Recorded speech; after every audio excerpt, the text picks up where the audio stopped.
प्रत्येक सनातनियों को अपने घर में तो शंख रखना ही रखना।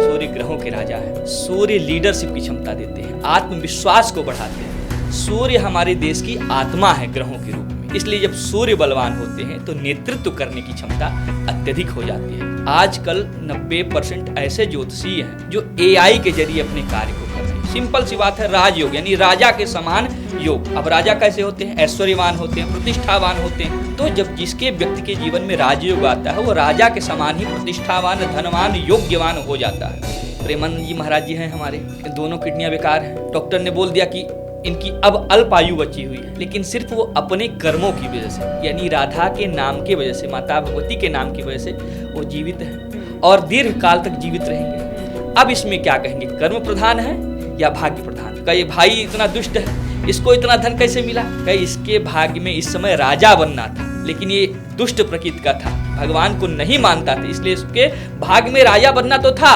लेकिन भाग्य के अनुरूप थोड़ा सा धन इसको मिला।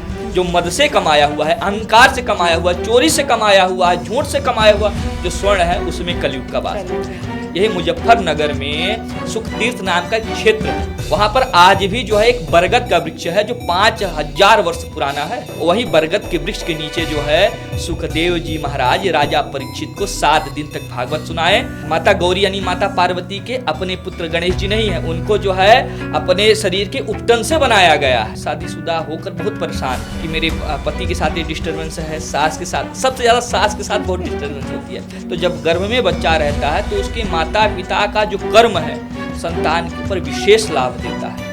खेती उपजय अपने कर्मन और लड़का उपजय पिता के कर्मन। ये व्यक्ति का कर्म पर निर्धारित करता है कि हमारे पूर्व जन्म के और हमारे इस जन्म के क्या कर्म है, क्या हमारा हिसाब किताब है। भीष्म पितामह जी को किस जन्म का कष्ट मिला था? ये जरूरी नहीं है कि जब तक हिंदू रहेंगे सनातन धर्म को बचाने के लिए संतान पैदा करना बहुत जरूरी है। जब तक हम अपने धर्म को जानेंगे ही नहीं, पहचानेंगे ही नहीं, तो हम क्या, अगर हम 50 हो जाए तो क्या फायदा है उसको? प्रत्येक व्यक्ति को, ऐसे भी तो 2026 सूर्य का साल है और सूर्य को प्रत्येक व्यक्ति को जल देना है।